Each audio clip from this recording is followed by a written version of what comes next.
అకర్ణీయ సంఖ్యలు రెండు రకాలు. ఒకటి అంతం అయ్యేవి,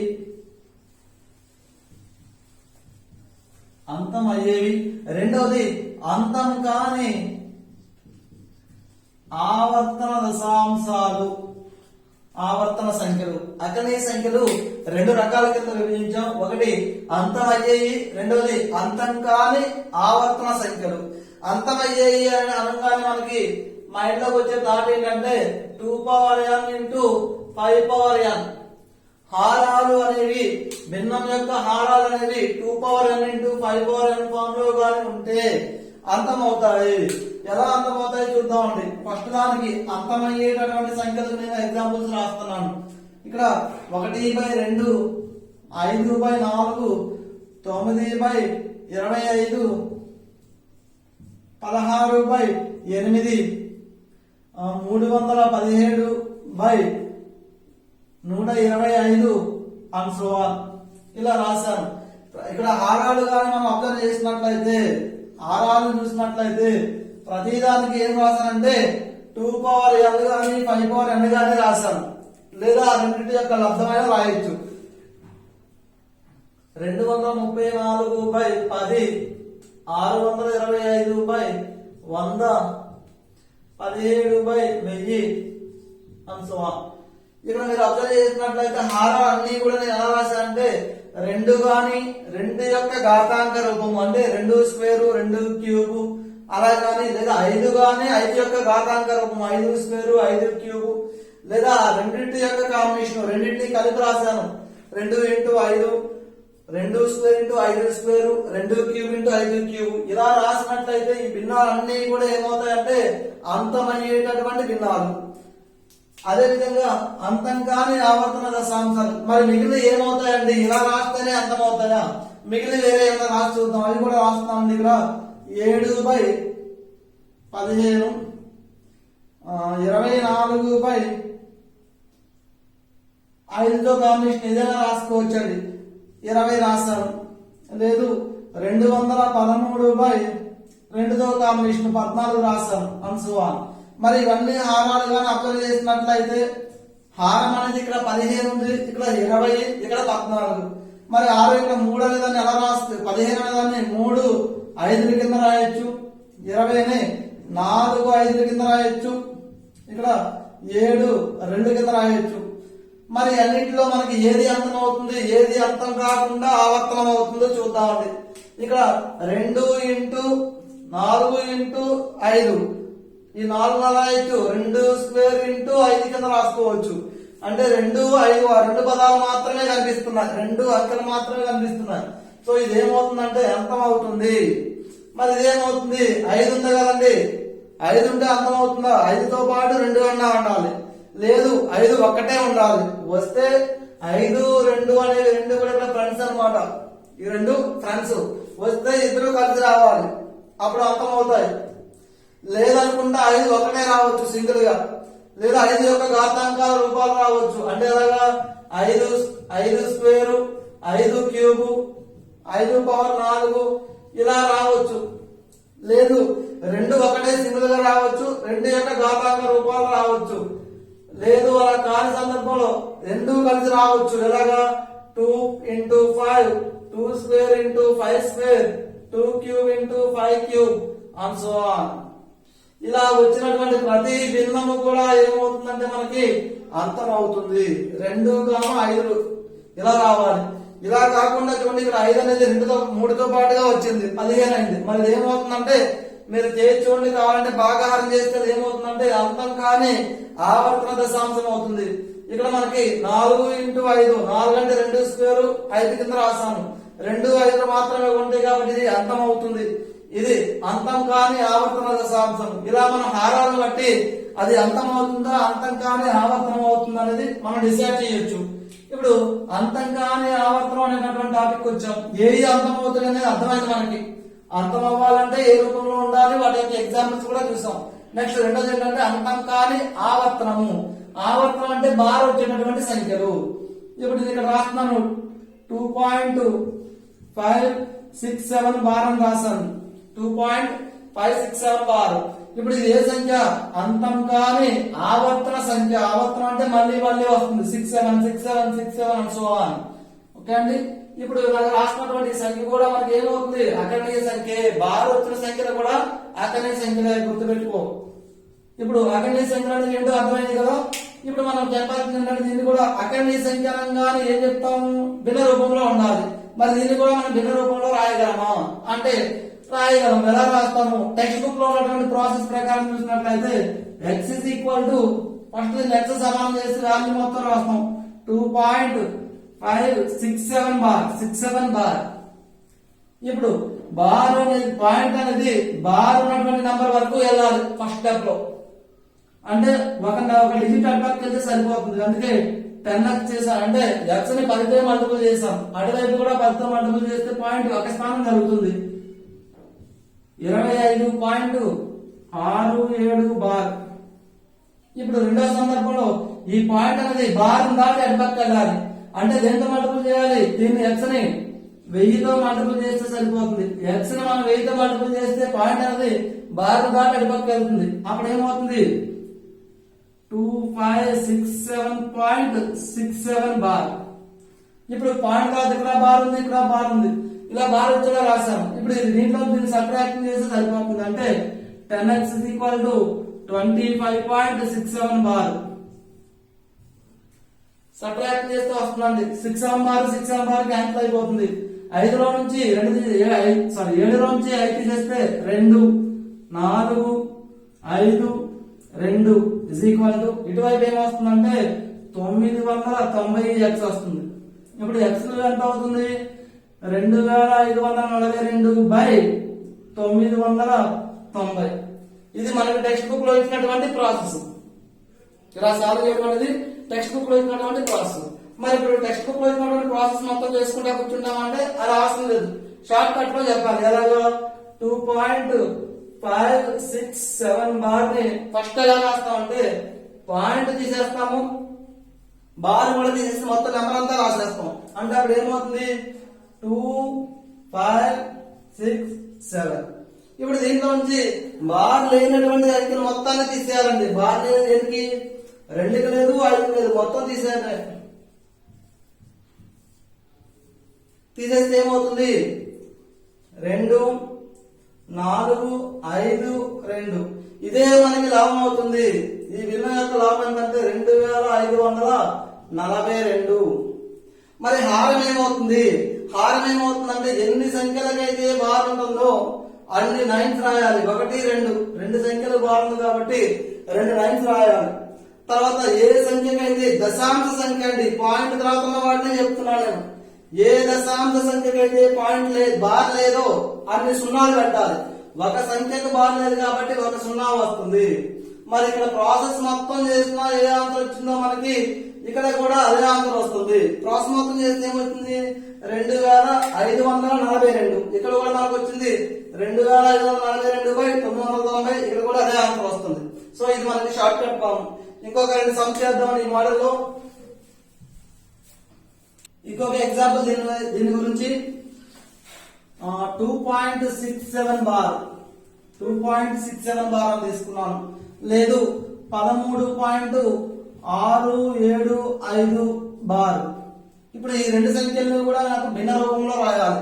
మొదటి సంఖ్య అండి, మొత్తం సంఖ్య రాస్తున్నాం 2 6 7. ఏ సంఖ్య తీసేయాలి? బార్ లేని సంఖ్య తీసేయాలి. తీసేస్తే 265. మరి ఏమవుతుంది? దీనికి లవం అవుతుంది. 2.67 బార్ ఇస్ ఈక్వల్ టు 265 ఏ దశాంశ సంఖ్యకైతే బార్ లేదో అన్ని 9s పెట్టాలని చెప్పాం. 1 2 సంఖ్యలకు మనకి బార్ ఉంది కాబట్టి అన్ని 9s, 2 9s పెట్టాం. ఏ దశాంశ సంఖ్యకైతే బార్ లేదో అన్ని 0s పెట్టాలి. బార్ లేనటువంటి దశాంశ సంఖ్య ఉందా? లేదు. అంటే పాయింట్ తర్వాత ఉన్నటువంటి 2 సంఖ్యలకు కూడా బార్ ఉంది కాబట్టి 2 9లు రాస్తాం. పాయింట్ తర్వాత బార్ లేనటువంటి సంఖ్య లేదు కాబట్టి సున్నాలు రాలేదు. ఒకవేళ ఒక సంఖ్య గాని ఉంటే 1 సున్నా, 2 సంఖ్యలు గాని ఉంటే 2 సున్నాలు రాస్తాం. సో ఇది మనకి భిన్న రూపం అవుతుంది. ఇప్పుడు రెండో సంఖ్యకి వచ్చాం. 13.675కి బార్ ఉంది. మొత్తం సంఖ్య మొత్తం రాయాలి. తర్వాత రెండో స్టెప్ ఏం చేస్తాం, బారు లేనటువంటి సంఖ్యలు మొత్తం తీసేయాలి. 13 6 తీసేస్తే 15 నుంచి 6 తీసేస్తే 9 3 5 3 1. మరి ఇది ఏమవుతుంది, లవం అవుతుంది.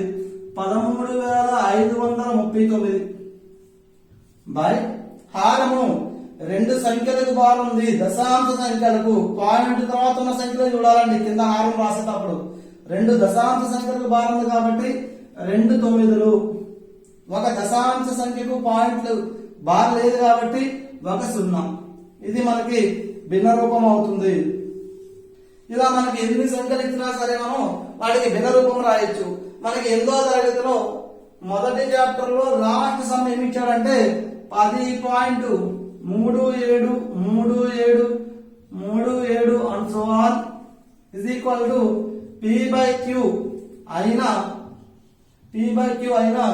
P plus Q విలువ ఎంత అన్నాడండి. P plus Q విలువ ఎంత? క్వశ్చన్ ఏంటంటే ఇలా ఇచ్చాడు 10.3737 and so on is equal to P by Q అయితే P plus Q విలువ కనుక్కోమన్నాడు. సో మనం దీన్ని ఎలా రాస్తాము, 10.37 భారం రాస్తాం is equal to మొత్తం ఫస్ట్ భిన్న రూపంలో రాసేద్దాం అండి. భిన్న రూపంలో రాసిన తర్వాత లవం ఏమవుతుందంటే P అవుతుంది, హారం అనేది Q అవుతుంది. తర్వాత ఆ రెండింటినీ కలిపేస్తే మనకు కావాల్సినటువంటి ఆన్సర్ వచ్చేస్తుంది. సో భిన్న రూపంలో రాస్తున్నాం. ఫస్ట్ నంబర్స్ అన్ని రాయాలి. 10 3 7 రాసిన తర్వాత ఏం చేయాలి, బార్ లేని సంఖ్యలు మొత్తం తీసేయాలి. అంటే 10ని తీసేస్తున్నాను. 7 2 0 1. ఇది ఏమవుతుంది, లవము అవుతుంది. అంటే 1027 బై హారం అనేది రెండు సంఖ్యలకు బారం కాబట్టి 2 9లు రాసాం. మనకి భిన్న రూపం వచ్చేసిందండి.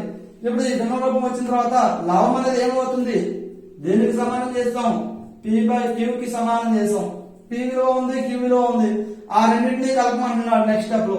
P plus Q equal to P అంటే 1027 ప్లస్ Q అంటే 99. రెండింటిని కలపాలి. 16 12 1 1. సో ఆన్సర్ ఎంత అవుతుందంటే 1126. ఇది మనకి 8th క్లాస్ టెక్స్ట్ బుక్ లో ఇచ్చినటువంటి క్వశ్చన్. ఇప్పుడు మన అంతమయ్యే సంఖ్యలు అంతం కాని సంఖ్యలు కూడా చూసామండి. ఇప్పుడు అంతమయ్యేటటువంటి సంఖ్యలు ఏవైతే ఉన్నాయో అదేవిధంగా అంతం కాని సంఖ్యలు ఏవైతే ఉన్నాయో వాటి మీద మనకి అప్లికేషన్ ఓరియంట్ లో ఎలా అడుగుతున్నాడు అనేది చూద్దాం. నెక్స్ట్ చూద్దాం. 2/5 3/5 అనే రెండు అకరణీయ సంఖ్యల మధ్య ఎన్ని అకరణీయ సంఖ్యలు ఉంటాయి అని క్వశ్చన్ అడిగాడండి. 2/5 3/5 అనే రెండు అకరణీయ సంఖ్యల మధ్య ఎన్ని అకరణీయ సంఖ్యలు ఉంటాయి అని అడిగాడు. ఎన్ని అకరణీయ సంఖ్యలు ఉంటాయి, చూడటానికైతే ఏమీ లేవు అన్నట్టుగా ఉన్నాయి. 2కి 3కి మధ్యలో ఏమీ లేవు అనుకుంటాం మనం. కానీ దీన్ని ఎన్ని అకరణీయ సంఖ్యలైనా రాయొచ్చు. గుర్తుపెట్టుకో, రెండు అకరణీయ సంఖ్యల మధ్య అనంతమైనటువంటి కొన్ని లక్షల కోట్ల అకరణీయ సంఖ్యలు ఉంటాయి. ఎలాగండి, 2/5 3/5 మధ్యలో కొన్ని లక్షల కోట్లు ఉన్న సంఖ్యలు. అందుకనే రెండు అకరణీయ సంఖ్యల మధ్య అనంతమైన అకరణీయ సంఖ్యలు ఇప్పుడు ఉంటాయి. కాబట్టి అకరణీయ సంఖ్యలకు సాంద్రతా ధర్మం వర్తిస్తుందని ఇంతకుముందు వీడియోలో చెప్పాం. సాంద్రతా ధర్మం. ఇప్పుడు ఈ రెండింటికి మధ్య కొన్ని లక్షల కోట్లు ఉంటాయి అన్నారు కదండి. ఒకసారి కొన్ని చూపించండి, మాకు కావాలనుకుంటే చూడండి. ఇక్కడ ఎలా రాస్తున్నానంటే హారాన్ని లవాన్ని రెండింటినీ కూడా నేను 10తో మల్టిపుల్ చేస్తున్నానండి. ఇక్కడ కూడా 10తోనే మల్టిపుల్ చేస్తాను. అప్పుడు ఇక్కడ ఏమవుతుంది, 2 × 10 20/50 అవుతుంది. ఇక్కడ 3 × 10 30/50 అవుతుంది. ఇప్పుడు ఈ రెండు సంఖ్యల మధ్య ఏం రాయొచ్చు చూడండి, 21/50 22/50 23/50 and so on 29/50. ఇలా నేను ఇప్పుడు 9 సంఖ్యల మధ్యలో రాయగలిగాను. ఆ రెండు భిన్నాల మధ్య 9 సంఖ్యలు రాశాను. ఒకవేళ మనం దీన్ని 100తో మల్టిపుల్ చేసి ఉన్నట్లయితే అప్పుడేమవుతుంది, 2/100 మల్టిపుల్ చేస్తే 200/500 ఇక్కడ వస్తుంది. ఇక్కడ 300/500 వస్తుంది. మరి ఇప్పుడు ఈ రెండు సంఖ్యల మధ్య ఎన్ని సంఖ్యలు ఉన్నాయి, 100 సంఖ్యలు ఉన్నాయి. ఒకవేళ 1000తో మల్టిపుల్ చేస్తే ఇంకా ఎక్కువ అవుతుంది, 1,00,000తో మల్టిపుల్ చేస్తే ఇంకా ఎక్కువ అవుతుంది. ఈ రకంగా ఏవైనా రెండు అకర్ణీయ సంఖ్యల మధ్య ఎన్ని అకర్ణీయ సంఖ్యలు ఇమిడి ఉంటాయి అని అడిగితే ఏం చెప్తాం? అనంతము. ఈ ధర్మాన్ని ఏమంటాం? సాంద్రతా ధర్మం అంటాం. ఇప్పుడు ఈ రకంగా మనం అకర్ణీయ సంఖ్యల మధ్య ఏవైనా ఏమర్చవచ్చు. ఒకవేళ మన క్వశ్చన్ ఇలా అడిగాడు, 5/7 11/9 రెండు సంఖ్యల మధ్య కొన్ని అకర్ణీయ సంఖ్యలు మళ్ళీ ఇమర్చమని చెప్పాను. అప్పుడేం చేస్తాము? అసలు ఈ రెండింటి మధ్య ఎన్ని అకర్ణీయ సంఖ్యలు ఉన్నాయో చెప్పాలంటే ముందు మనం ఈ రెండింటిని ఏం చేయాలంటే ఈ రెండింటినీ కూడా మనం సజాతీయ భిన్నాలుగా మార్చాలి. సజాతీయ ఒకే జాతి భిన్నాలు అంటే ఒకే హారాలు వచ్చేలా మార్చాలి. అంటే ఇక్కడ 7, 9 ఉంది. 7కి 9కి కాసాగు ఎంత? 7 9 63. సో 63 వచ్చేలా చేస్తున్నాను. అంటే 5/7ని 9/9తో మల్టిపుల్ చేస్తే 45/63. ఇది మొదటి భిన్నము. రెండో భిన్నాన్ని మనం ఇంటూ 7/7తో మల్టిపుల్ చేస్తే 77/63. ఇప్పుడు ఈ రెండు సంఖ్యల మధ్య ఎన్ని రాసుకోవచ్చు? 45/63 77/63. ఇప్పుడు ఎన్ని అకర్ణీయ సంఖ్యలు రాయొచ్చు? లేదు, ఈ రెండింటిని 100తో మల్టిపుల్ చేస్తాం. లవహారాలను 100తో మల్టిపుల్ చేశాను. ఇక్కడ కూడా లవహారాలను 100తో మల్టిపుల్ చేశాను. అప్పుడు ఎన్ని రాయొచ్చు? కొన్ని లక్షల కోట్లు రాసుకోవచ్చు. ఇలా మనం ఆడ ఇచ్చినటువంటి ఆప్షన్ లో కింద ఏదైతే ఉందో సరిపోతుందో దాన్ని చెక్ చేసుకోవాల్సి ఉంటుంది. ఇప్పుడు అకర్ణీయ సంఖ్యలు మధ్య ఎన్ని అకర్ణీయ సంఖ్యలు ఉన్నాయో చూసాం. ఇప్పుడు నెక్స్ట్ పాయింట్ ఆఫ్ వ్యూ ఏంటంటే అకర్ణీయ సంఖ్యలు కూడటం ఎలాగా అంటే మనకి అకర్ణీయ సంఖ్యల్లో మొదటిది క్రమ భిన్నాలు కూడటం అనేది, రెండవది అపక్రమ భిన్నాలు కూడటం ఎలాగా. క్రమ భిన్నాలు అపక్రమ భిన్నాలు ఎలా కూడతాము? క్రమ భిన్నాలు కూడేటప్పుడు చూడండి, 1/2 ప్లస్ 3/5 ప్లస్ 4/10 అని ఇచ్చారు. ఇప్పుడు మరి ఈ మూడింటిని కూడా అంటే కాసాగు తీసుకుంటే హారాలు కాసాగు. కాసాగు అనేది ఇక్కడ ఏ సంఖ్య అయితే పెద్దదో ఆ యొక్క చదవాలి. ఏ సంఖ్య పెద్దది? 10. 10 యొక్క ఒక 10 10. 10లో 2 పోతుంది, 5 పోతుంది కాబట్టి కాసాగు ఎంత? 10. ఇప్పుడు 2 యొక్క 10 ఎన్ని సార్లు పోతుంది? 5 సార్లు. ప్లస్ ఇక్కడ ఉన్నటువంటి 5 యొక్క 2 ఎన్ని సార్లు పోతుంది? 2 సార్లు పోతుంది. 2 3 6 ప్లస్ 10 యొక్క 10లో ఒకసారి 1 × 4 4. అప్పుడు ఏమవుతుందంటే 10 + 5 15/10. ఇలా మనం క్రమ భిన్నాలు కలిపేటటువంటి క్రమంలో హారాల యొక్క కాసాలు తీసుకుని కలిపేస్తాం. రెండోది అపక్రమ భిన్నాలు. అపక్రమ భిన్నాలు ఉన్నప్పుడు క్రమ భిన్నాలు లాగానే సేమ్ ప్రాసెస్ చేయొచ్చు. ఇంకా మూడోది ఏంటంటే మిశ్రమ భిన్నాలు. మిశ్రమ భిన్నాలు మరి మిశ్రమ భిన్నాలు ఎలా కూడతాము అంటే సపోజ్ ఇక్కడ ఇచ్చాను 2 1/2 ప్లస్ 3 5/6 ప్లస్ 7 11/3. ఇలా 3 రకాల మిశ్రమ భిన్నాలు ఇచ్చాము. వీటిని కూడమని చెప్తే దీనికి 2 రకాల పద్ధతులు ఉన్నాయి. మొదటిది హారాల యొక్క కాసాగు, దీన్ని అపక్రమ భిన్నాలుగా మార్చేసి కలిపేయచ్చు. అపక్రమ భిన్నాలుగా మార్చేసి హారాల కాసాగు కట్టేసి కలపడం. లేదు రెండో రకం, మొదటి పద్ధతి చూద్దాం. మొదటిగా దీన్ని అపక్రమ భిన్నంగా మారిస్తే ఏమవుతుంది? ఈ రెండింటిని మల్టిపుల్ చేసి దీన్ని కలపాలి. అప్పుడు 2 4 plus 1 5/2 plus 6 3 18 plus 5 23/6 plus 7 3 21 plus 11 21 plus 11 32/3. కరెక్టేనా? చిన్న మిస్టేక్ పడుతుంది. 7 3 21 ప్లస్ 11 32/3. ఇప్పుడు మొత్తం అన్నింటినీ కలపండి. అంటే హారాల యొక్క కాసాగు 6 2 6 3 కాసాగు 6. ఇది ఎన్నిసార్లు పోతుంది? 2 యొక్క 6లో 3 సార్లు, 3 5 15 ప్లస్ 6 యొక్క 6లో ఒకసారి 23 ప్లస్ 3 యొక్క 6లో 2 సార్లు పోతుంది. 2తో మల్టిపుల్ చేస్తే 64. ఇప్పుడు మొత్తాన్ని కలిపేస్తే 15 ప్లస్ 23 38. 38కి 64 కలిపేస్తే మొత్తం 92/6. మళ్ళీ దీన్ని మనం ఇంప్రాపర్ ఫ్రాక్షన్ కదా, ఇది అపక్రమ భిన్నం కాబట్టి మళ్ళీ ఏం చేస్తున్నాం?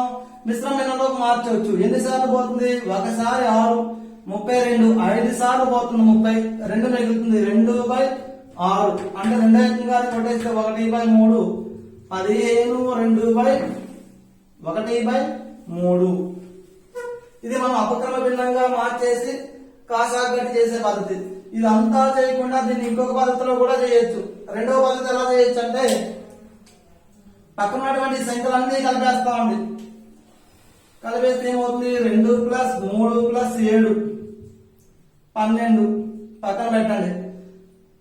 మిగిలిన భిన్నాలు తీసుకుంటే 1/2 + 5/6 + 11/3 ఇలా మనం చేసినట్లయితే మళ్ళీ మనకు ఒక అపక్రమ భిన్నం వస్తుంది. అపక్రమ భిన్నం సుమారుగా ఎంత రావచ్చు అంటే ఇక్కడ 3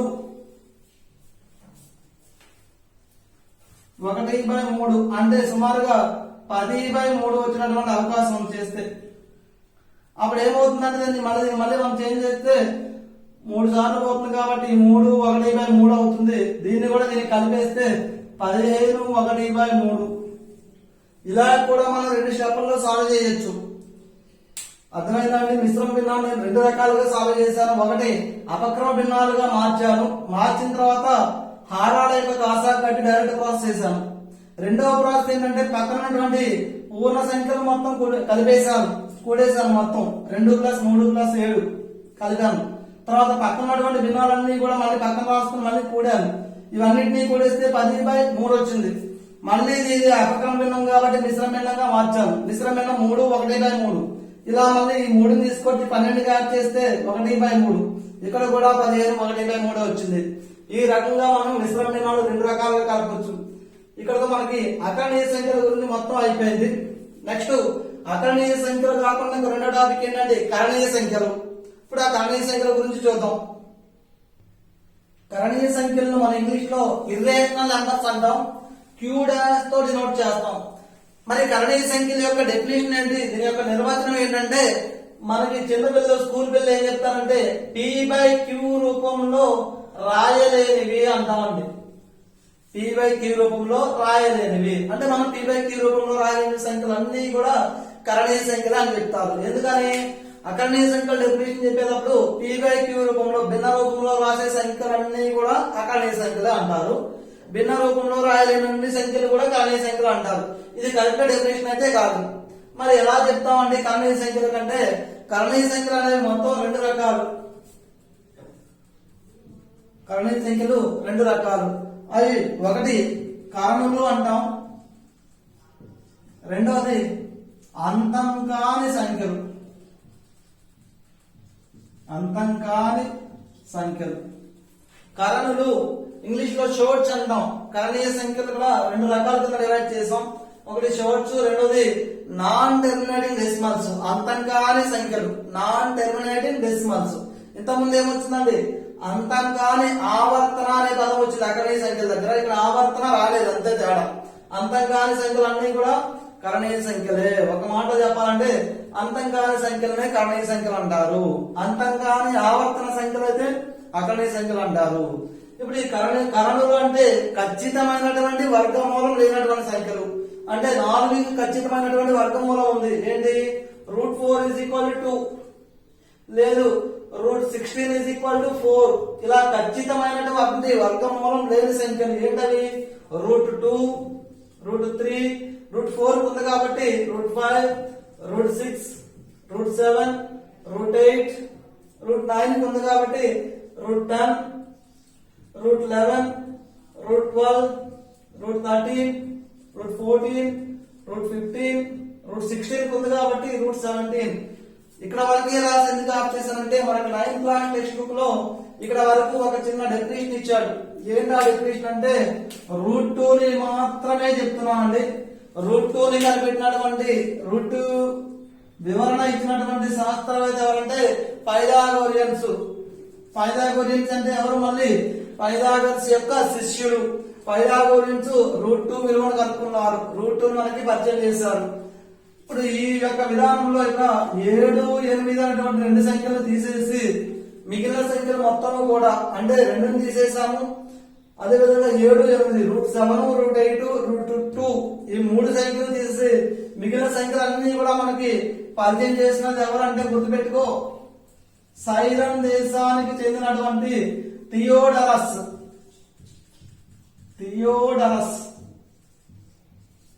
సైరన్ దేశానికి చెందినటువంటి థియోడరస్ అనేటువంటి శాస్త్రవేత్త మనకి ఈ యొక్క కరణీయ సంఖ్యలు పరిచయం చేశాడు. ఏంటా పరిచయం చేసిన సంఖ్యలు? √3, √5, √6, √10, √11 అలాగా √17 వరకు రాస్తామండి. ఈ సంఖ్యలు మనకు పరిచయం చేసింది ఎవరంటే సైరన్ దేశానికి చెందినటువంటి థియోడరస్. 9th క్లాస్ టెక్స్ట్ బుక్ లో ఉంది, ఇంపార్టెంట్. తర్వాత అంతంకాని సంఖ్యలు అంటే ఇక్కడ మనం ఆయిలర్ సంఖ్యలు రాస్తాం. I, E ఈ రెండు సంఖ్యలు మనం ఆయిలర్ సంఖ్యలు అంటాం. ఆయిలర్ సంఖ్యలు మీకు పై గురించి తెలిసిందే. పై = 3.141592 and so on. పై అనేది అంతంకాని సంఖ్య. పై అనేది ఏ సంఖ్య? కరణీయ సంఖ్య, అంతంకాని సంఖ్య. మరి ఈ విలువ ఎక్కడ రాస్తామంటే సంవర్గమానాల దగ్గర మనకి ఈ గురించి ప్రస్తావన వస్తుంది. 2.718 and so on అని చెప్పి తీసుకుంటాం అక్కడ ఈ విలువను. ఇలా మనం ఈ రెండు సంఖ్యలను ఆయుధ సంఖ్యల కింద మిగిలినటువంటి సంఖ్యలు ఏవైతే ఉన్నాయంటే ఖచ్చితమైనటువంటి వర్గమూలాలు లేని మట్టుకే రాశాను ఇక్కడ. దీంతో పాటు ఇంకా మనం రాయొచ్చు ఖచ్చితమైనటువంటి ఘనమూలాలు లేనివి అంటే క్యూబ్ రూట్స్ రాయొచ్చు. Cube root of 2, cube root of 3, cube root of 4 and so on. ఇలా చాలా కరణీయ సంఖ్యలు వస్తాయి అన్నమాట. ఇవన్నీ కూడా మనకి కరణీయ సంఖ్యలే. ఈ కరణీయ సంఖ్యల యొక్క ప్రస్తావన మనకి 9th క్లాస్ లో రాబడింది. కరణీయ సంఖ్యలు మనం Q' తో డినోట్ చేస్తాం. ఇక్కడ డెఫినేషన్ P/Q రూపంలో రాయలేనివి అని చెప్తున్నారు కదా, ఈ డెఫినేషన్ కూడా చెప్పొచ్చు. √2 అనేది కరణీయ సంఖ్య కాబట్టి √2/1 రాస్తే మరి P/Q రూపం వచ్చింది కదా, P/Q రూపంలో రాయలేని సంఖ్యలు అన్నారు. మరి √2 ఏ సంఖ్య? కరణీయ సంఖ్య. అప్పుడు నేను √2 ఏం చేశాను? భిన్న రూపంలో రాసేసాను. మరి భిన్న రూపంలో రాసిన అన్ని అకరణీయ సంఖ్యలు అని మీరు చెప్తున్నారు కదా, అకరణీయ సంఖ్యలు అని చెప్తున్నారు. సో భిన్న రూపంలో రాసిన అన్ని కూడా అకరణీయ సంఖ్యలు కాదు. మళ్ళీ అక్కడ ఏం చెప్పాలంటే భిన్న రూపంలో రాసిన అన్ని కూడా అకరణీయ సంఖ్యలు అయితే లవహారాలు రెండు కూడా పూర్ణ సంఖ్యలు అయి ఉండాలి. ఆ పాయింట్ కూడా మనం చెప్పాలి. P/Q రూపంలో రాసిన సంఖ్యలన్నీ కూడా అకరణీయ సంఖ్యలు అయినట్లయితే లవము హారము రెండు కూడా పూర్ణ సంఖ్యలు అయి ఉండాలి. హారం అనేది 0కు సమానం కాకూడదు. అలా చెప్తే సరిపోతుంది. లేదనుకుంటే భిన్న రూపంలో రాయలేనివి అనేటువంటి పాయింట్ ఇక్కడ వాడకూడదు. ఒకవేళ రాసాము అనుకోండి, భిన్న రూపంలో రాసిన తర్వాత లవహారాలు రెండు కూడా పూర్ణ సంఖ్యలు అయి ఉండాలి. అప్పుడు ఈ డెఫినేషన్ కరెక్ట్ అవుతుంది. భిన్న రూపంలో రాయలేము, ఎందుకని? √2 అని చెప్పాలి. దీన్ని భిన్న రూపంలో రాయలేము అన్నప్పుడు మనం మళ్ళీ భిన్న రూపంలో రాస్తే లవహారాలు రెండు కూడా ఏమవ్వాలి? అక్కడ డెఫినేషన్ ప్రకారం పూర్ణ సంఖ్యలు అయి ఉండాలి. మరి రెండు పూర్ణ సంఖ్యలు ఏమో అంటే √2 అనేది పూర్ణ సంఖ్య కాదు. అందుకని ఈ డెఫినేషన్ కూడా కరెక్టే. చెప్పినటువంటి విధానంలో మార్పు ఉంది, జాగ్రత్తగా అబ్జర్వ్ చేయండి. ఇది మనకి కరణీయ సంఖ్యల యొక్క పరిచయం. ఇప్పుడు కరణీయ సంఖ్యలను Q' ను అదే విధంగా అకరణీయ సంఖ్యలను రెండింటినీ కలిపేస్తే, కరణీయ సంఖ్యలు అకరణీయ సంఖ్యలు రెండు కలిపేస్తే మనకు వచ్చినటువంటి సంఖ్యా సమితి ఏంటంటే వాస్తవ సంఖ్యలు, రియల్ నంబర్స్ అంటాం. ఆర్తో డినోట్ చేస్తామండి. ఇదే మనకి సంఖ్యా వ్యవస్థ. ఇక్కడ వరకు మనకి వాస్తవ సంఖ్యల వరకు చూసుకుంటే ఎల్జిడి వాళ్ళకి సరిపోతుంది. వాస్తవ సంఖ్యల తర్వాత కల్పిత సంఖ్యలు, కల్పిత సంఖ్యల తర్వాత సంకీర్ణ సంఖ్యలు అవి మొత్తం కూడా స్కూల్ అసిస్టెంట్ వాళ్ళకి వస్తాయి. ఎల్జిడి వాళ్ళకి మనకు సుమారుగా ఖచ్చితంగా చెప్పాలంటే అకరణీయ సంఖ్యల వరకు సరిపోతుంది. కానీ టెక్స్ట్ బుక్ మనకి 10th క్లాస్ వరకు చూడాలి కాబట్టి వాస్తవ సంఖ్యా సమితి వరకు కూడా మనం ఖచ్చితంగా నేర్చుకోవాలి ఎల్జిడి అభ్యర్థులు. ఇదంటే మనకి సంఖ్యా వ్యవస్థ గురించి ఉన్నటువంటి మొత్తం డీటెయిల్స్. నెక్స్ట్ వీడియోలో మళ్ళీ వేరే టాపిక్ తో మేము ముందుకు వస్తాను. Thank you for all.